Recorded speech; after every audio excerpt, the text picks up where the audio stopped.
बिस्मिल्लाहिर्रहमानिर्रहीम। स्टूडेंट, हम 10th class की फ़िज़िक्स का फर्स्ट चैप्टर डिस्कस कर रहे थे। हमारे पास फर्स्ट चैप्टर जो है वो टॉपिक वाइज आज कंप्लीट हो जाता है, जिसमें हमने 2 पार्ट को डिस्कस किया था। फर्स्ट पार्ट में हमारे पास आ जाती थी कि सिंपल हार्मोनिक मोशन यानी वाइब्रेटरी मोशन से रिलेटेड पोर्शन था, और सेकंड पार्ट में हमारे पास टोटल जो डिस्कशन थी वो अबाउट वेव्स के बारे में थी। यानी फर्स्ट चैप्टर हमारे पास जो था वो 2 पार्ट में मुश्तमिल था, ऑसिलेटरी मोशन वाला पोर्शन और वेव्स से रिलेटेड पोर्शन था। तो आज हमारे पास टॉपिक वाइज कंप्लीट होता है। तो आज हम एक्सरसाइज को स्टार्ट करते हैं। एक्सरसाइज में हमारे पास फर्स्ट में आता है कि हमारे पास मल्टीपल चॉइस क्वेश्चन है। तो स्टूडेंट देखते हैं कि हमारे पास पहला जो है एमसीक्यूज़ या मल्टीपल चॉइस में पहला एमसीक्यूज़ हमारे पास क्या है। तो देखते हैं फर्स्ट एमसीक्यूज़। तो स्टूडेंट हमारे पास फर्स्ट जो है एमसीक्यूज़ आ जाता है कि कहते हैं कि a transverse wave on string has amplitude a tiny spot on string is coloured red as one cycle of wave passes by what is the total distance travel by spot. कि हमारे पास कहते हैं कि एक हमारे पास कहते हैं ट्रांसवर्स वेव है जो स्ट्रिंग के अंदर प्रोड्यूस हुई है और उसका एम्पलीट्यूड ए है। यानी पहली बात कि हमने कहा था कि ट्रांसवर्स वेव हमारे पास क्या कौन सी वेव्स होती हैं। हमने कहा था कि ट्रांसवर्स वेव्स मैकेनिकल वेव्स की वो टाइप्स होती हैं, ऐसी टाइप्स की मैकेनिकल वेव्स होती हैं जिनमें हमारे पास पार्टिकल ऑफ द मीडियम की मोशन और वेव की डायरेक्शन जो होती हैं वो एक दूसरे के परपेंडिकुलर होती हैं। फॉर एग्जाम्पल ये हमारे पास मेन पोजीशन है, तो अगर वेव्स प्रोड्यूस हुई हैं ट्रांसवर्स वेव्स इन स्ट्रिंग, तो ये मेरे पास इस तरह से ट्रांसवर्स वेव्स स्ट्रिंग के अंदर प्रोड्यूस होती हैं, जिनके अंदर क्रस्ट और ट्रफ मिलकर हमारे पास क्या है ट्रांसवर्स वेव्स बनती हैं। लेकिन ट्रांसवर्स वेव्स में हमारे पास पार्टिकल ऑफ द मीडियम की मोशन की डायरेक्शन मोशन और वेव की जो डायरेक्शन है ये दोनों एक दूसरे के क्या होते हैं परपेंडिकुलर होते हैं। यानी इन दोनों के दरमियान एंगल ऑफ थीटा जो है वो 90 का बनता है। इन दोनों की डायरेक्शन एक दूसरे के परपेंडिकुलर होती है। कहते हैं कि हमारे पास अगर एक ट्रांसवर्स वेव से उसका एम्पलीट्यूड ए है। एम्पलीट्यूड क्या है कि हमने कहा था कि ट्रांसवर्स वेव में ये जो मीन पोजीशन होती है, मीन पोजीशन से आगे जो वेव्स होती है जितना मैक्सिमम डिस्प्लेसमेंट ट्रेवल करती है वो उसका क्या कहलाती है एम्पलीट्यूड कहलाती है। फॉर एग्जाम्पल वेव यहाँ से मूव करके यहाँ तक जाती है, तो ये मीन पोजीशन से यहाँ से लेकर यहाँ तक इसका जो पार्ट है ये इसका मैक्सिमम बॉडी यानी डिस्टेंस ट्रेवल किया है, मैक्सिमम डिस्प्लेसमेंट आ जाता है। ये जो मैक्सिमम डिस्प्लेसमेंट है डेट इज कॉल्ड इस मैक्सिमम डिस्प्लेसमेंट को हम नाम देते हैं कि ये हमारे पास मैक्सिमम डिस्प्लेसमेंट जो है ये डेट इज एम्पलीट्यूड। तो इसको हम एम्पलीट्यूड ए का नाम दे देते हैं। और इस केस में ये ट्रफ के केस में भी हमारे पास क्या है एम्पलीट्यूड बनता है ए, डेट इज ए। अब वो कहते हैं कि एक ट्रांसवर्स वेव है जिस स्ट्रिंग के अंदर प्रोड्यूस हुई और उसका एम्पलीट्यूड ए है। फिर कहते हैं कि a tiny spot on string is coloured red. कहते हैं कि स्ट्रिंग के एक हिस्से पे हम छोटा सा कोई रेड स्पॉट यानी कलर कर देते हैं स्पॉट किसी एक छोटे से पार्ट को जो रेड कलर कर देते हैं। एक छोटा सा धब्बा या एक छोटे से कलर पोर्शन को हम स्पॉट कर देते हैं रेड कलर से। फिर कहते हैं कि as one cycle of wave passes by what is the total distance travel by the spot. तो फिर कहते हैं कि वेव एक कंप्लीट चक्कर करती है कि यानी वन साइकिल कंप्लीट करती है। तो आप ये बताएं कि इस रेड स्पॉट ने जो हमने स्ट्रिंग के कुछ हिस्से पर रेड स्पॉट किया था, इस रेड स्पॉट ने कितना डिस्टेंस ट्रेवल किया। अब पहली बात क्या है हमारे पास ट्रांसवर्स के वेव्स का हमारे पास जो वन साइकिल, इसका मतलब ये है कि one cycle for example wave ने यहाँ से मोशन स्टार्ट की है, इसका एक क्रस्ट बना फिर ये एक ट्रफ बना।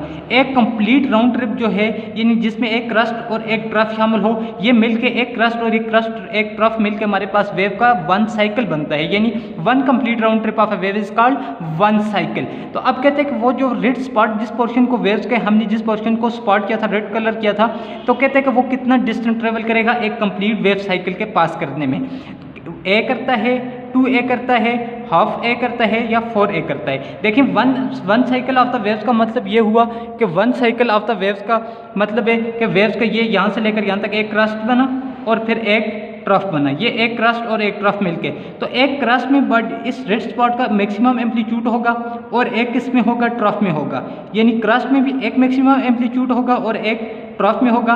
तो यानी एक को अगर क्रस्ट को वो कहते हैं ए है, तो फिर ट्रफ में भी हमारे पास मैक्सिमम एम्पलीट्यूड को हम अगर ए का नाम दे दें, तो एक वेव साइकिल में जो क्रस्ट और ट्रफ मिलकर वन साइकिल बनते हैं, वन साइकिल में ये जो रेड स्पॉट होगा ये जो टोटल डिस्टेंस ट्रेवल करेगा यानी मैक्सिमम एम्पलीट्यूड ट्रेवल करेगा डेट इज ए प्लस क्या हो जाएगा ए हो जाएगा। तो a plus a that is equal to 2a।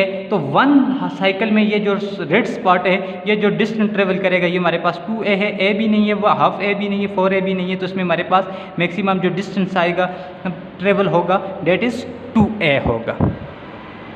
तो अब देखते हैं नेक्स्ट एमसीक्यूज। तो स्टूडेंट फर्स्ट एमसीक्यूज में हमारे पास आंसर जो आ जाते हैं वो 2a आ जाते हैं। अब नेक्स्ट एमसीक्यू से हमारे पास कहते हैं which of the following does not effect the period of mess spring system. कहते हैं कि ये जो नीचे गिवन है इनमें से कौन सा आपके पास ऐसा है चॉइस आपको करते हैं कि ऐसा कौन सा पार्ट है जिसमें आपके पास मेस स्प्रिंग सिस्टम के टाइम पीरियड पे वो इफेक्ट नहीं करता, मेस नहीं करता, स्प्रिंग कांस्टेंट नहीं करता, एम्पलीट्यूड ऑफ वाइब्रेशन नहीं करता, ऑल ऑफ अबव इफेक्ट करते हैं। तो अब हमने सबसे पहले ये डिस्कस करना है कि मेस स्प्रिंग सिस्टम को हमने डिस्कस किया था कि what is mess spring system. तो स्टूडेंट हमने मेस स्प्रिंग सिस्टम का डिस्कस किया था। हमने कहा था कि फॉर एग्जांपल हमारे पास ये एक कोई भी स्प्रिंग है, इस स्प्रिंग के at the end of spring हम जब कोई मेस अटैच कर देते हैं, ये जो आपके पास मेस स्प्रिंग सिस्टम बनता है। वो आपको ये पूछना चाहता है कि इसका हमारे पास हमने कैलकुलेट किया था मेस स्प्रिंग सिस्टम को जब हमने डिस्कस किया था, तो टाइम पीरियड हमारे पास मेस स्प्रिंग सिस्टम का क्या आया था, T = 2πm/K। यानी ये हमारे पास मेस स्प्रिंग सिस्टम का टाइम पीरियड, यानी टाइम पीरियड का मतलब कि उसको एक अपनी मीन पोजीशन से आगे जाकर एक्सट्रीम पोजीशन, एक्सट्रीम से वापस मीन से वापस अनदर एक्सट्रीम से वापस मीन तक आने तक जो टोटल टाइम लगता है, यानी अपना एक कंप्लीट राउंड ट्रिप करने के लिए जो टाइम लगता है वो मेस स्प्रिंग सिस्टम का क्या कहलाता है, टाइम पीरियड कहलाता है। तो वो आपको इस केस में पूछ रहा है कि which of the following effect period of mess spring system. अब हमें इस फार्मूले से पता चलता है कि मेस स्प्रिंग सिस्टम का जब हम टाइम पीरियड कैलकुलेट करते हैं तो मेस स्प्रिंग सिस्टम का टाइम पीरियड किन चीज़ों पे डिपेंड करता है, 2π कांस्टेंट वैल्यू है। 2π हमारे पास जो है वो कांस्टेंट वैल्यू है, ये इसका कोई इफेक्ट नहीं है। अब जो K है, K हमारे पास स्प्रिंग कांस्टेंट है, स्प्रिंग कांस्टेंट है, ये हर स्प्रिंग की एक स्पेसिफिक वैल्यू होती है, स्प्रिंग भी कांस्टेंट है, K भी कांस्टेंट है, 2π भी कांस्टेंट है। तो इसका मतलब ये हुआ कि टाइम पीरियड जो है वो मेस पे डिपेंड करता है, बाकी तो तमाम चीज़ें इसमें क्या हैं, कांस्टेंट हैं। लेकिन वो आपको ये कहते हैं कि which of the following does not effect the period of mess spring system. इसका मतलब मेस तो यहाँ पे देखें टाइम पीरियड के फार्मूले से पता चलता है कि मेस जो है वो किस पे, इसके मेस स्प्रिंग सिस्टम के मेस जो है वो टाइम पे इफेक्ट करता है, स्प्रिंग कांस्टेंट पे भी वो इफेक्ट करता है। अब देखिए फिर कहते हैं सी में कहते हैं एम्पलीट्यूड ऑफ वाइब्रेशन और डी में कहते हैं all of the above effect. तो ऑल ऑफ ये पोर्शन ये भी हमारे पास गलत है, ये भी हमारे पास बी भी गलत आ जाता है, ये भी क्योंकि कांस्टेंट जो है वो भी इफेक्ट करता है। ये पार्ट जो गिवन करता है कि all of the above effect, कि ये तमाम चीज़ें इसमें इफेक्ट करती हैं, लेकिन एम्पलीट्यूड ऑफ वाइब्रेशन जो है ये इस पे, यानी ए की वैल्यू एम्पलीट्यूड ऑफ वाइब्रेशन है इसके फार्मूले में नहीं आता, यानी इसका मेस स्प्रिंग सिस्टम का जो टाइम पीरियड जब हम कैलकुलेट करते हैं तो उसमें हमें एम्पलीट्यूड ऑफ वाइब्रेशन से कोई इन्फॉर्मेशन नहीं मिलती, यानी एम्पलीट्यूड ऑफ वाइब्रेशन जो है वो मेस स्प्रिंग सिस्टम के टाइम पीरियड पे इफेक्ट नहीं करता, पीरियड ऑफ मेस को स्प्रिंग सिस्टम को इफेक्ट नहीं करता। कौन सा पोर्शन है, तो इसका मतलब है कि डी भी हमारे पास नहीं है, इसका करेक्ट ऑप्शन जो है वो हमारे पास क्या आ जाता है, सी, यानी एम्पलीट्यूड ऑफ वाइब्रेशन। कि एम्पलीट्यूड ऑफ वाइब्रेशन जो है वो मेस स्प्रिंग सिस्टम को इफेक्ट नहीं करता। नेक्स्ट एमसीक्यूज देखते हैं। तो स्टूडेंट नेक्स्ट हमारे पास एमसीक्यूज कहते हैं कि an object of mass M oscillate on end of spring to double the period replace object with one of mass. कहते हैं कि एक हमारे पास ऑब्जेक्ट है, उसका मेस एम जो है उसको वो ऑसिलेट कर रहा है at the end of spring. At the end of spring वो ऑब्जेक्ट हमारे पास वो मेस जो है वो ऑसिलेट कर रहे हैं। कहते हैं कि the period to double the period को अगर डबल करेंगे यानी टू डबल द पीरियड का मतलब टाइम पीरियड डबल हो जाए, replace the object with one of mess, यानी उस वक्त उस ऑब्जेक्ट का मेस कितना होगा, यानी उस ऑब्जेक्ट का यानी टाइम पीरियड जो है वो डबल हो जाए, तो उस वक्त उस टाइम पीरियड को डबल होने के लिए उस ऑब्जेक्ट का मेस कितना होना चाहिए, यानी मेस कितने टाइम हम इंक्रीज या डिक्रीज करें कि हमारे पास उसका टाइम पीरियड डबल हो जाए। इसका मतलब ये हुआ कि for example mess spring system का जो हमारे पास टाइम पीरियड को कैलकुलेट करने के लिए फार्मूला है T=2πm/K/√।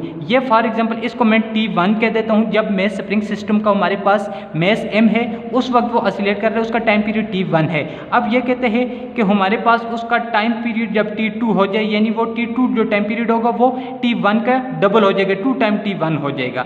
तो 2 टाइम T1 का मतलब ये है कि उस वक्त इसका मेस कितना होगा। तो मेस ये है कि हम इसको प्रूव करते हैं। देखें कि अगर T1 जो है वो मेरे पास T2 को मैं कैलकुलेट करता हूँ, T2 = 2 time T1। 2 time T1 का मतलब है कि 2 पाई अपनी जगह पर रहेगा, 2 अपनी जगह पर 2 पाई T1 टाइम पीरियड, 2 पाई M/K, ये उसका टाइम पीरियड 2 है। इस टाइम पीरियड को T2 इज इक्वल टू पाई। अब हम इसको इस तरह से करते हैं कि T2 is equal to 2 pi, m को हम अगर 4 टाइम कर दें 4m divided by k under the root. अब देखें कि t is equal to T2, ये सेकंड टाइम पीरियड जो 2 है 2 पाई। अब इसको मैं इस तरह से लिख सकता हूँ, 4 को मैं 11 अंडर रूट में लिख लूँ और m डिवाइडेड बाय k को मैं 11 अंडर रूट में लिख सकता हूँ। अब T2 जो है T2 इज इक्वल टू 2 पाई, 4 का अंडर रूट हमारे पास क्या आ जाएगा 2 आ जाएगा, और m डिवाइडेड बाय k जो है वो मेरे पास इसी तरह से अंडर रूट में रहेगा। अब T2 जो है T2 इज इक्वल टू, इसको मैं इस तरह से लिखूँ कि ये जो 2 है इसको मैं बाहर ले लूँ common, 2 into 2 pi m divided by k under the root. अब T2 is equal to time period 2 जो है 2 अपनी जगह पे, इस सब की जगह पे मैं ये किसकी वैल्यू है T1 की है तो T1 लिख सकता हूँ। यानी टाइम पीरियड जो 2 था वो हमारे पास 2 टाइम T1 के बराबर उस वक्त आया जब हमने m की वैल्यू क्या ली, m की वैल्यू हमने 4 टाइम इंक्रीज की, यानी 4m किया, m को हमने 4m किया। उस वक्त हमारे पास जो उसका टाइम पीरियड है, टाइम पीरियड को डबल किया, तो उसका टाइम पीरियड डबल करने के लिए उसका मैथ हमें कितना करना पड़ेगा 4 टाइम्स करना पड़ेगा। तो इसका मतलब है T2 जो है 2 टाइम T1 उस वक्त आया जब हमने m की वैल्यू क्या ली है 4m ली है। तो ये हमारे पास इसमें करेक्ट ऑप्शन कौन सा आ जाएगा, 2m भी नहीं है हमारे पास, m डिवाइड बाई 2 भी नहीं है, m डिवाइड बाई 4 भी नहीं है, तो करेक्ट ऑप्शन हमारे पास इसमें आ जाएगा C यानी 4m आ जाएगा। तो नेक्स्ट MCQs देखते हैं। तो स्टूडेंट नेक्स्ट MCQs है हमारे पास, कहते हैं कि if pendulum complete exactly 12 cycle in 2 minute what is the frequency of pendulum. कि अगर कहते हैं कि 2 मिनट के अंदर जो साइकिल कंप्लीट करता है, सिंपल पेंडुलम जो साइकिल कंप्लीट करता है वो 12 साइकिल कंप्लीट करता है, 2 मिनट में करता है। कहते हैं कि आप ये बताएं कि उस टाइम उस पेंडुलम की उस वक्त हमारे पास क्या है फ्रीक्वेंसी कितनी होगी, यानी frequency of the time simple pendulum यानी हमें कैलकुलेट करनी है। स्टूडेंट हमने कहा था कि लास्ट टाइम कि हमारे पास पेंडुलम ये है कि फॉर एग्जाम्पल ये हमारे पास पेंडुलम है, इस पेंडुलम ये पेंडुलम आ जाता है, इस पेंडुलम की टाइम पीरियड का हमारे पास फार्मूला जो बना था T is equal to 2 pi L divided by G under the root. यानी time period of the simple pendulum जो था वो हमारे पास सिंपल पेंडुलम का जो टाइम पीरियड था वो उसकी लेंथ पे, यानी यहाँ से लेके point of suspension to both तक जो लेंथ थी L उस पर डिपेंड करता था, बाकी G और 2 पाई जो वैल्यू है वो हमारे पास कांस्टेंट है, ये हमारे पास इसका टाइम पीरियड आ जाता था। फिर हमारे पास रिलेशन आया था T is equal to 1 divided by F, और फ्रीक्वेंसी और टाइम पीरियड एक दूसरे के रिवर्स प्रोसेस हैं, तो फ्रीक्वेंसी का रिलेशन हमने यहाँ से निकाला था, तो F is equal to 1 divided by T, यानी टाइम पीरियड का रेसिप्रोकल जो है वो हमारे पास फ्रीक्वेंसी आ गई थी। तो फ्रीक्वेंसी के लिए अब अगर इस रिलेशन को मैं उलट कर देता हूँ तो क्या बनेगा 1 डिवाइडेड बाई 2 पाई, तो ये हमारे पास G डिवाइडेड बाई L बन जाएगा, G डिवाइडेड बाई L आ जाएगा। अब ये तो हमारे पास फ्रीक्वेंसी का रिलेशन आ गया। अब वो ये कहते हैं कि if pendulum complete exactly 12 cycle in 2 minute. अब यहाँ पे आपको मिनट गिवन है, यानी आपको मिनट गिवन है exactly 12 cycle in 2 minute given है, तो इसको SI यूनिट में सेकंड में कन्वर्ट करना है, यानी 2 मिनट हैं तो इन 2 मिनट को हम अगर सेकंड में कन्वर्ट करें तो ये हमारे पास कितने सेकंड आ जाएंगे, यानी 1 मिनट में हमारे पास कितने सेकंड होते हैं 60 सेकंड होते हैं, तो 2 मिनट में कितने हो जाएंगे 60, तो 60 प्लस 60 120 सेकंड आ जाएंगे। SI यूनिट में हमने कन्वर्ट कर लिया, यानी 2 मिनट में हमारे पास कितने सेकंड आ गए 120 सेकंड आ जाते हैं। अब यानी साइकिल कंप्लीट होते हैं। अब फ्रीक्वेंसी किस चीज़ को कहते हैं कि एक सेकंड में कोई भी बॉडी अपने जितने साइकिल कंप्लीट करे उनकी 1 सेकंड में वाइब्रेशन कंप्लीट होने की जो तादाद होती है, काउंट नंबर होते हैं, उसको तादाद को हम फ्रीक्वेंसी कहते हैं। यानी 1 सेकंड में अगर एक फॉर एग्जांपल एक बॉडी जितने सेकंड 4 सेकंड कंप्लीट करती है, 4 साइकिल कंप्लीट करती है, तो उसकी 4 फ्रीक्वेंसी है, तादाद को हम फ्रीक्वेंसी का नाम देते हैं। तो अब 2 मिनट यानी अब इसका मतलब हुआ कि उस बॉडी ने हमारे पास 2 यानी 120 सेकंड में कितने साइकिल कंप्लीट कर लिए 12 साइकिल कंप्लीट कर लिए। कितने साइकिल 12 साइकिल कंप्लीट हुए। अब हम ये चाहते हैं कि एक साइकिल में यानी फ्रीक्वेंसी फाइंड आउट करनी है ना, एक साइकिल में यूनिट टाइम में उसकी कितनी तादाद होगी वो उसकी फ्रीक्वेंसी होगी। तो 1 सेकंड में हम कहते हैं कि उसने कितने कंप्लीट किया, डेट इज़ हमें नहीं मालूम, डेट इज़ एक्स। एक्स की वैल्यू फाइंड आउट करनी है, क्रॉस मल्टीप्लाई कर लें 120 multiply by x is equal to 12, 1 is 12 आ जाएगा। हमें किसकी वैल्यू चाहिए, एक्स की वैल्यू, एक्स को यहाँ पे छोड़ दें तो 12 डिवाइडेड बाय ये 120 एक्स के साथ मल्टीप्लाई हो रहा है तो इस तरफ जाके डिवाइड हो जाएगा, क्योंकि एक्स तो हमें मालूम करने हैं एक्स की वैल्यू कि 1 सेकंड में कितने उसने कंप्लीट किए वाइब्रेशन कंप्लीट किए। तो 12, 1 इज 12, 12 10 are 120 तो अब ये हमारे पास x की वैल्यू आ जाएगी 1 डिवाइडेड बाई 10। 1 डिवाइडेड बाई 10 को अगर मैं इस तरह से करूँ कि 1 को अंदर रखूँ, 10 को बाहर, पॉइंट लगा के मैं यहाँ पे 0 लगाता हूँ, 10 1 इज 10, तो ये मेरे पास क्या आ जाएगा, x की वैल्यू क्या आ जाएगी, मेरे पास 0.1 आ जाएगी। 0.1 है, लेकिन फ्रीक्वेंसी के यूनिट ऑलवेज हमारे पास हर्ट्ज होते हैं। इसका मतलब है कि x की वैल्यू आई है, तो x हमने क्या स्पॉट किया हुआ था कि एक सेकंड में साइकिल की तादाद कितनी है, तो एक सेकंड में वो हमारे पास x थी, तो x की वैल्यू का मतलब है 0.1 है, तो यही हमारे पास साइकिल आ जाते हैं। इसका मतलब है कि वो हमारे पास 0.10 हर्ट्ज जो है ये इसका करेक्ट ऑप्शन आ जाता है। बाकी हमारे पास ये इसके तीनों ऑप्शन नहीं है। तो एक पेंडुलम जो है कि वो 2 मिनट में अगर 12 साइकिल कंप्लीट करता है, तो इसकी फ्रीक्वेंसी उस पेंडुलम की जो है, यानी मतलब एक सेकंड में जो तादाद वाइब्रेशन कंप्लीट करने की जो तादाद है, साइकिल कंप्लीट करने की तादाद होगी, वो हमारे पास 0.1 हर्ट्ज होगी, यानी फ्रीक्वेंसी उसकी 0.1 हर्ट्ज हो जाएगी। तो अब हम देखते हैं नेक्स्ट हमारे पास क्या है।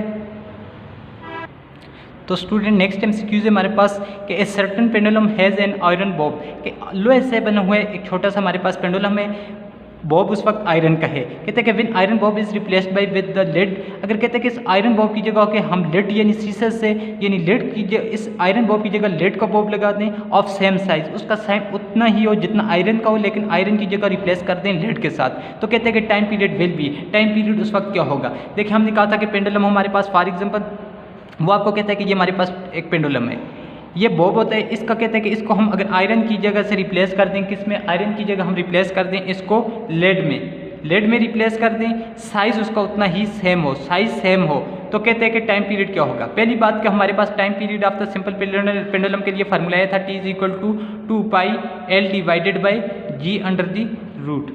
अब इसमें हमारे पास मालूम है हमें time period of simple pendulum जो है वो उस बॉब की लेंथ, यानी यहाँ से पॉइंट ऑफ सस्पेंशन लेके यहाँ तक जो लेंथ है एल पे डिपेंड करता है, बाकी 2π और g की वैल्यू जो है वो कांस्टेंट है, वो बॉब के साइज़ पे या वो किस चीज़ से बना हुआ इसकी नेचर पे डिपेंड नहीं करता। वो सिंपल इस फार्मूला हमें टाइम पीरियड का बताता है कि वो सिर्फ लेंथ पे एल पे डिपेंड करता है। तो इसका मतलब है कि ना ही हमारे पास पेंडुलम का 0 होगा, टाइम पीरियड 0 भी नहीं होगा, इंक्रीज भी नहीं होगा, 0 भी नहीं होगा, इंक्रीज भी नहीं होगा, डिक्रीज भी नहीं होगा, वो it remain stay at same, वो बिल्कुल सेम रहेगा। अगर हम आयरन का और लेड लगाएं या आयरन का लगाएं, साइज सेम होगा, तो वो सिंपल डिपेंड करता है time period of the pendulum L पे डिपेंड करता है। तो एल इंक्रीज डिक्रीज नहीं कर रही, तो वो फिर इसका आंसर क्या होगा, स्टे एट होम, यानी स्टे एट सेम रहेगा, वो बिल्कुल हमारे पास क्या है, सेम वैल्यू रहेगी दोनों केसेस में।